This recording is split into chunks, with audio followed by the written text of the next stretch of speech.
listening to the nation's premier source on health, beauty, and wellness. Detroit Nation with Dr. V. Elaine Arterberry. Lifestyle Driven. Hi, this is Dr. Elaine Arterberry, bringing you the latest in beauty, health, and wellness, and driving the nation to improve their lifestyle. I am so delighted today to have Dr. Eddie Conner. He has garnered prestigious honors for community activism, leadership ability, and has been featured on not only BET, but CBS, Fox News, Steve Harvey Show, and the Tom Joyner Show, as well as the World Network. He's a contributing writer for the Michigan Chronicle and featured in the acclaimed BET documentary, It Takes a Village. I'm happy to have Dr. Conner here. He is here to talk a little bit about his best-selling books, Heal the Heart and Unwrap the Gift in You, as well as talk about how we can all improve our lifestyle. Welcome, Dr. Conner. Oh, I appreciate it, Dr. Arterberry. So glad to be here on your show. Of course, and you using your platform and your voice as really one of Detroit's divas. I like to say. Diva. Oh, is that a compliment? Yeah, absolutely. Divinely inspired, victorious, accomplished sister. Oh, I love that. I've never heard that before. So just a little acronym, yeah. So I appreciate the opportunity. Well, I wanted to talk a lot. You talk about people overcoming obstacles. That's one of sort of the focuses of your work. So tell me about your struggle. Tell me about the one challenge that you had to overcome that our listening audience might want to hear about. Absolutely. You know, I'm a son of the city. I'm an East Sider rider, as they say. Oh, wow. Warren and Conner on the East Side. And so I'm a living witness. Your test is a testimony. Your misery is ministry. Your mess is a message. Your stumbling block is a stepping stone. And what God does, he uses and orchestrates your setback as a setup for your greatest comeback. The reason I can say that is because at the age of 15, I faced my greatest challenge that I had to persevere through. And I was experiencing a number of different chest pains as a sophomore in high school. And long story short, I could not breathe watching a Rose Bowl game at halftime. And wow. We go to the doctor, and they do a CT scan of the chest and X-ray, and they find out that there's a mass growing. This came out of nowhere. Out of nowhere. And they cut me open. They saw my cells were growing so fast, they could literally see them growing with the naked eye. Oh, you got to be kidding. No, yes. Around my trachea, esophagus, voice box, place I'm speaking to you out of now.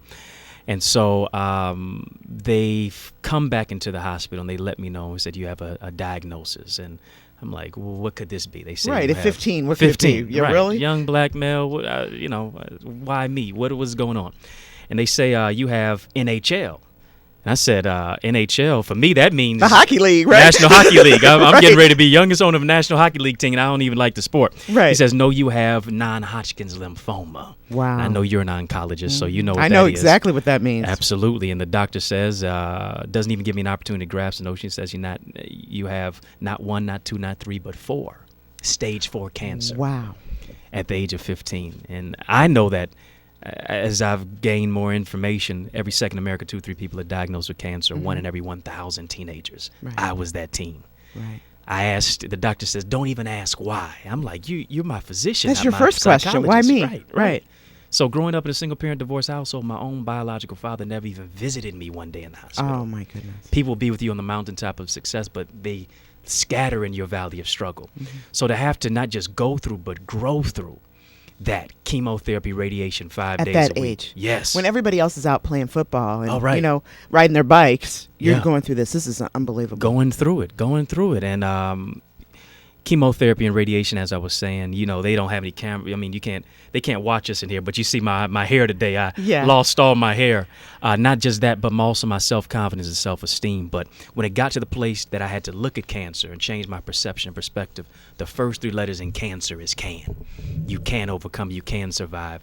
God's word in Psalm 118:17 says, you shall not die, but live and declare the works of the Lord. Mm-hmm. And so I'm blessed to be a blessing. You're blessed to be here. Yeah, absolutely. Given what happened to you at that age. Yes, indeed. I'm healed, and it's a great opportunity to share my testimony. One of the things you talk about is overcoming obstacles. Yeah. And do you think people can be successful without struggle? Can you really get to the top if you've never been to the bottom? I really don't. Some people are born with a silver spoon in their mouth. A lot of people are born into life sometimes with a bed of roses, but oftentimes those roses have thorns attached to them. And so things are not given to us. And generally, whatever is given is generally taken away. Mm-hmm. But what is worked for is what's sustained. And when you get to the place of success, and really when you become significant, it's through the panoramic lens and the stage and the road, the terrains of struggle. Right. Because the struggle causes you to birth the strength that's on the inside. You have power that you haven't even used yet.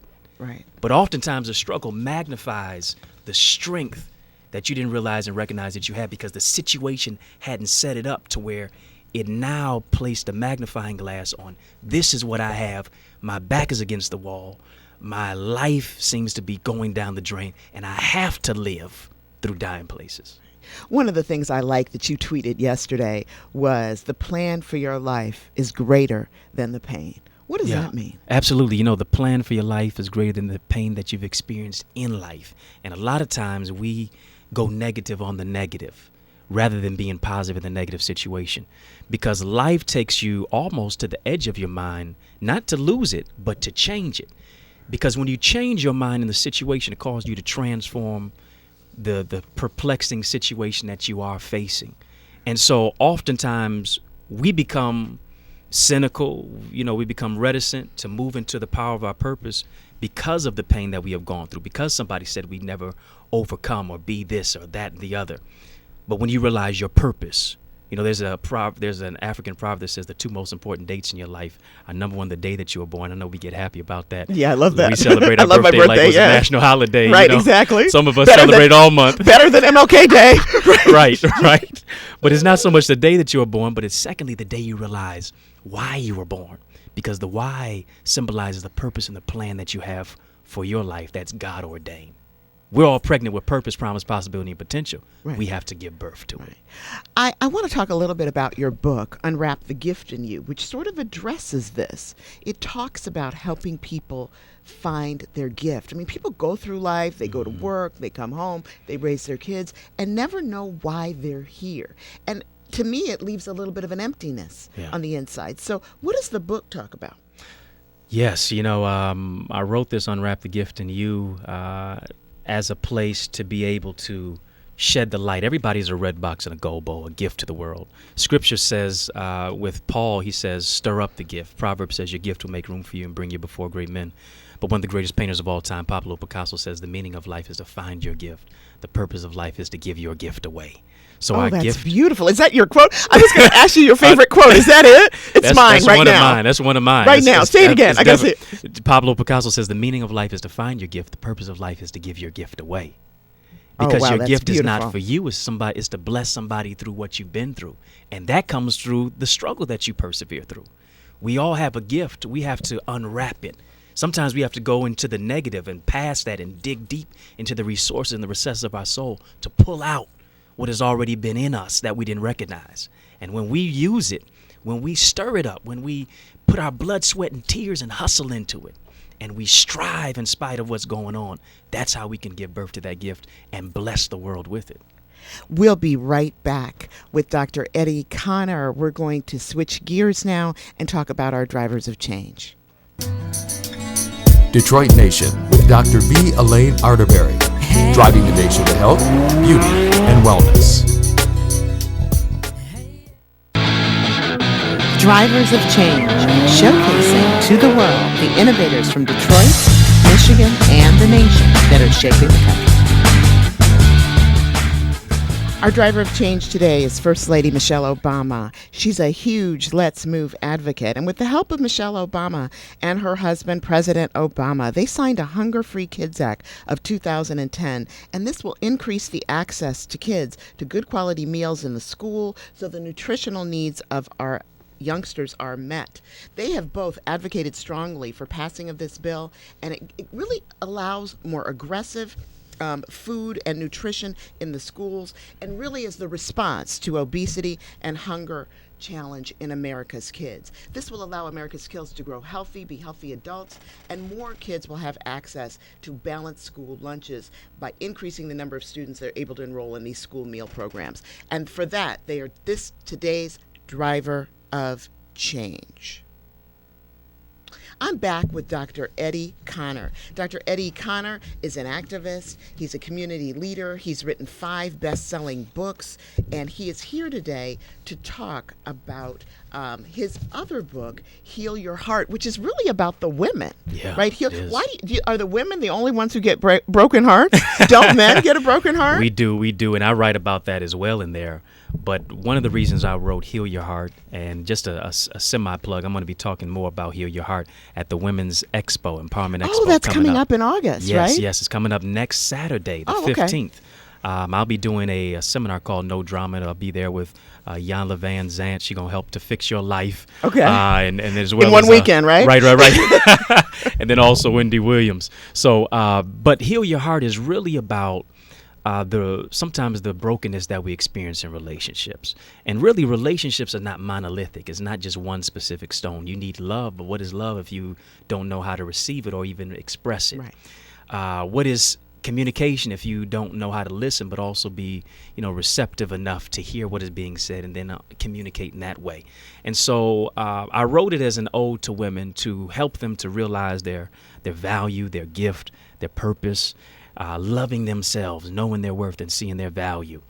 And so I watched a single parent mother, my mother, Dr. Janice Connor, have to heal her heart and how to overcome her obstacles. What is healing if you've never been hurt? What is breakthrough if you've never been broken? Right. And so I write from those places of negativity and things that I've had to overcome. I've got a poem in there called Queen, and I define it as quintessential. You wrote the poem? I wrote the poem. Oh, wow. Yeah, every word, I every didn't letter. put poet in your bio. Okay, I'm going to add that. Yes. I wrote Queen because I define it as quintessentially unique, empowering everyone naturally.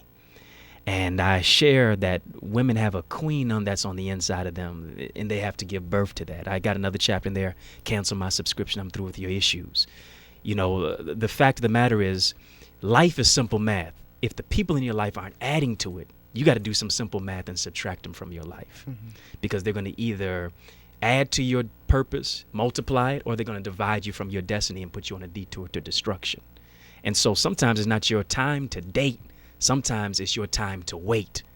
But it's not necessarily waiting. That's hard to tell women. They don't want to hear it's not your time to date.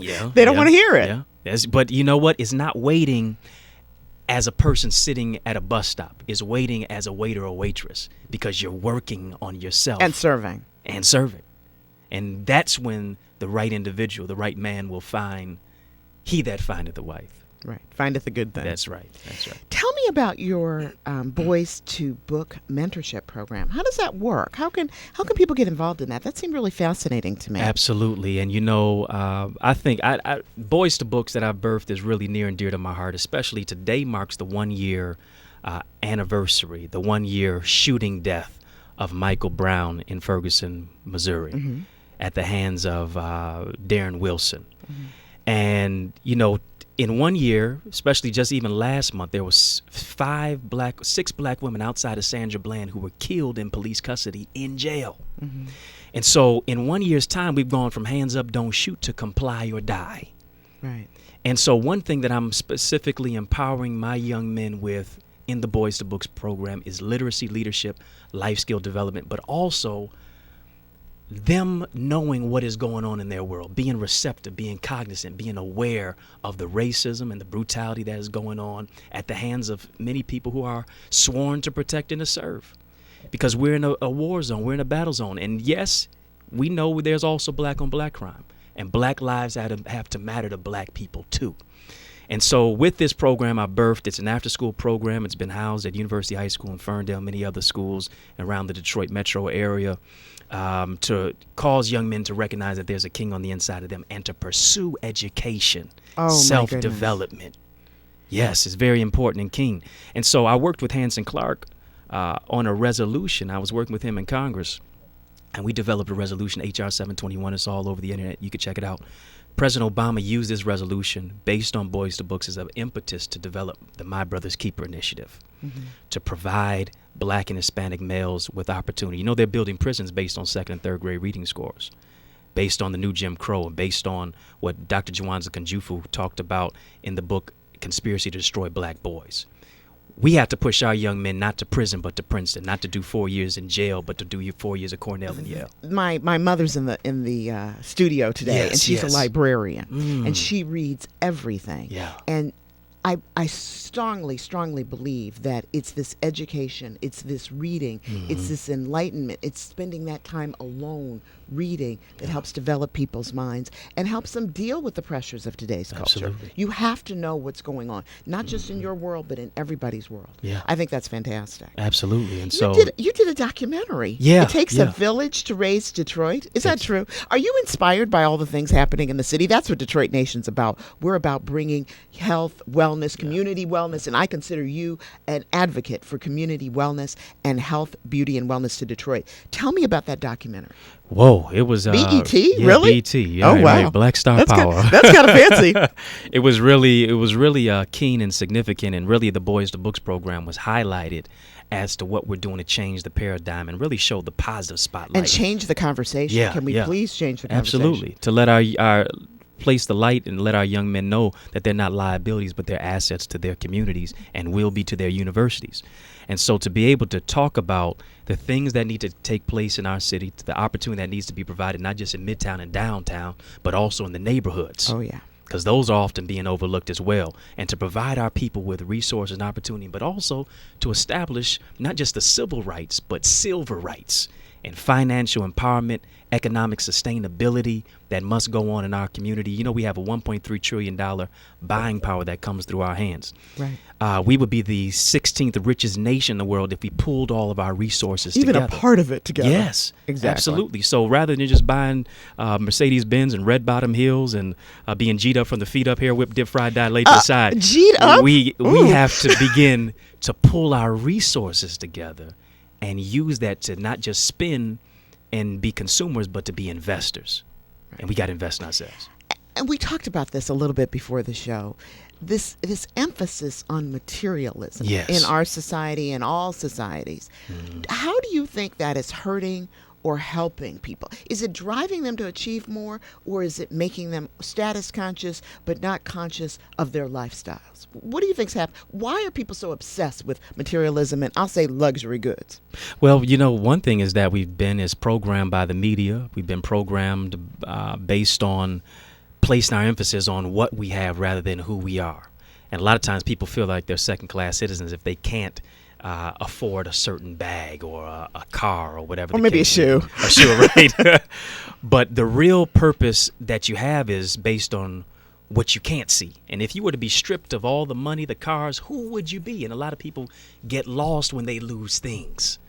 And so They lose who they are. Right, they lose who they are. And so the immaterial self, that which you can't see, the character, the sustainability, the integrity, the intellectuality that you have is really the greatness that is within you and not just based on what you possess. But how do you get people to buy into that and not fall into the trappings of luxury?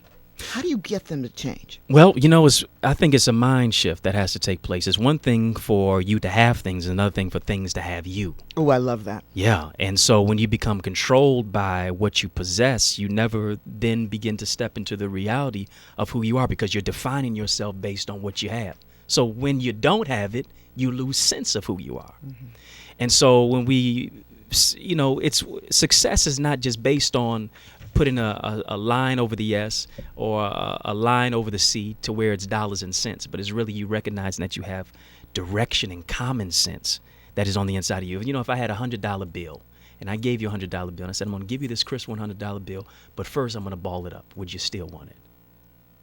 Yeah. You're right. If I was I going don't know about you, but yeah, it's still if good. I threw it on Victor Road and I let a car run over it, would you still want it? Yeah, I'd still want it. Okay, if I tore it in half and then I pieced it back together, would you still If want I could find some tape, I'd still want it. There you go. See, the fact of the matter is, if a $100 bill, even though it's been kicked, even though it's been stepped on, even though it's been ran through the mud, the snow, the rain, if it still maintains its value, what do you say about a human being that is priceless? We've been knocked down. We've been knocked out. We've been hurt. We've been broken. We've been bruised sometimes.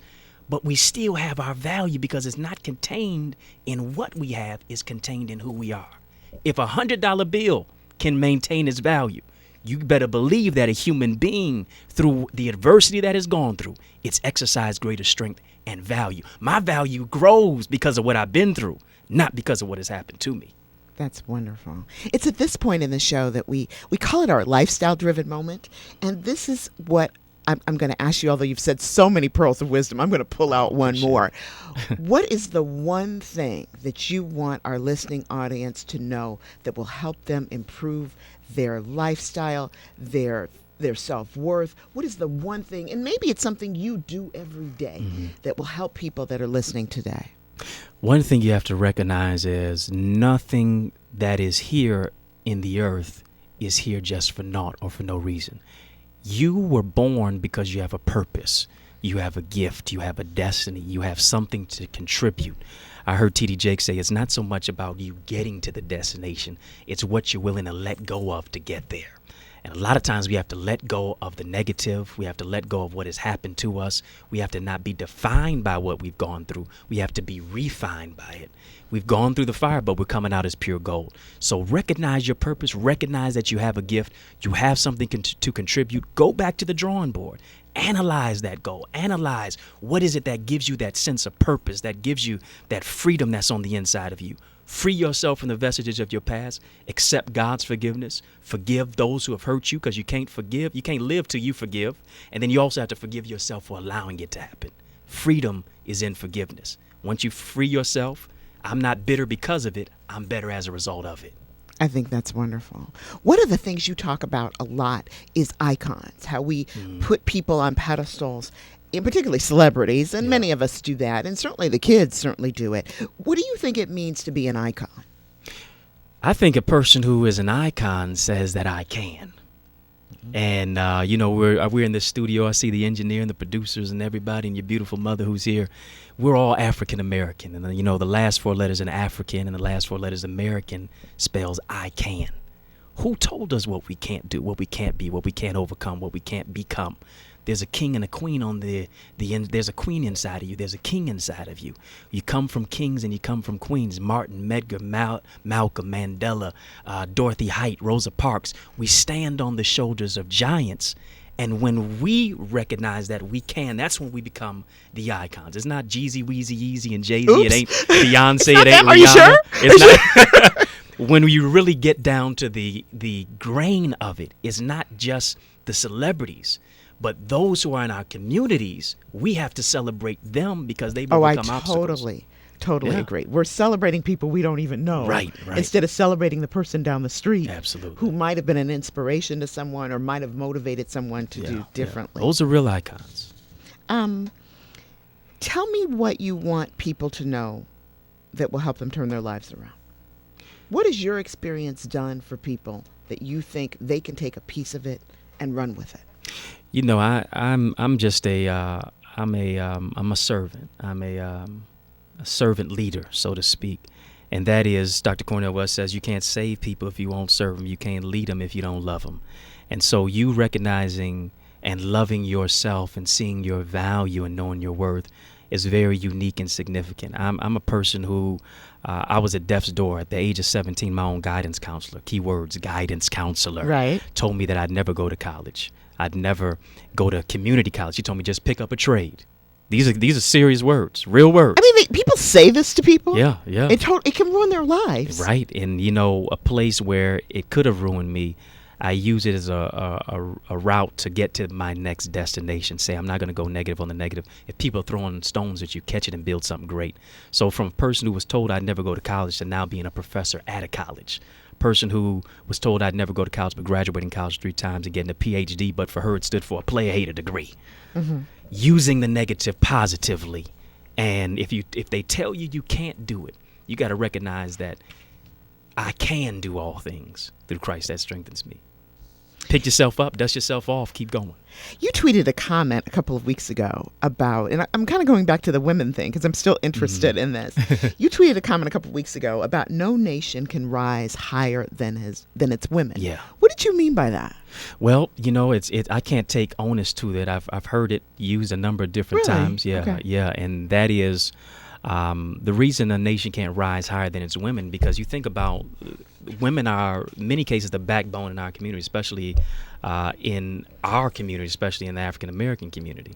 And so from there proceeds the value that's what is taught and what is gained. And the womb is so significant because it's a place of nurturing, it's a place of developing. And when a person is nurtured and developed and given the love that is first bonded, who do they first, once the baby comes out, who do they give it to? They give it to mommy. Right. They give it to the woman. And so men, what did James Brown said? He said, now we're quoting James Brown. We went from Cornell West. Right. I'm influenced. I'm especially a musicologist. He says that it's a man's world, but it ain't nothing without a woman or a girl. So women are the foundation, the cradle that rocks the world. And so as we uplift our women, as we empower them, as we strengthen them, as we sustain them and defend them, especially because they're not just attacking black men anymore, they're attacking black women. So when we put our lives on the line to defend them and get off the sideline, get on the front line, that's when we can begin to raise ourselves as a nation. What do you think is happening with the black family? I mean, we've heard so many people write and talk and tweet about the destruction of the black family. What do you think is happening right now? Is the black family coming together, or is the black family continuing to have difficulty? Well, on the east side where I stay at, it's reported that 95% of those homes are single-parent mother-led. And so it says, where are the men? A lot of times I think there's about 2.5 million black males locked and incarcerated in prison. And so now it's the great divide between the male-female ratio.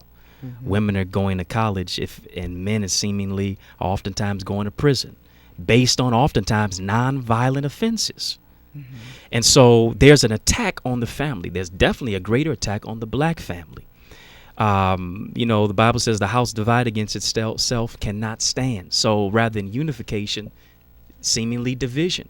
And how can there be rearing of our young people, our males and our females, if there is not the proper male influence that is there? People talk about that all the time. It's true. If you don't have the daddy in the home, then you need to have to look for a male influence. Yeah, it could be a coach, it could be a teacher, but how do you get people to step up and be that role? Because it doesn't need to be a full-time role sometimes. It's sort of like you talk about the Boys to Book. Mm-hmm. These mentoring programs, you hear people speak when they get older and they talk about this stuff, a coach, uncle. It doesn't always have to be daddy. No, it doesn't. No, it doesn't. And it may not be daddy. That's right. It may not be.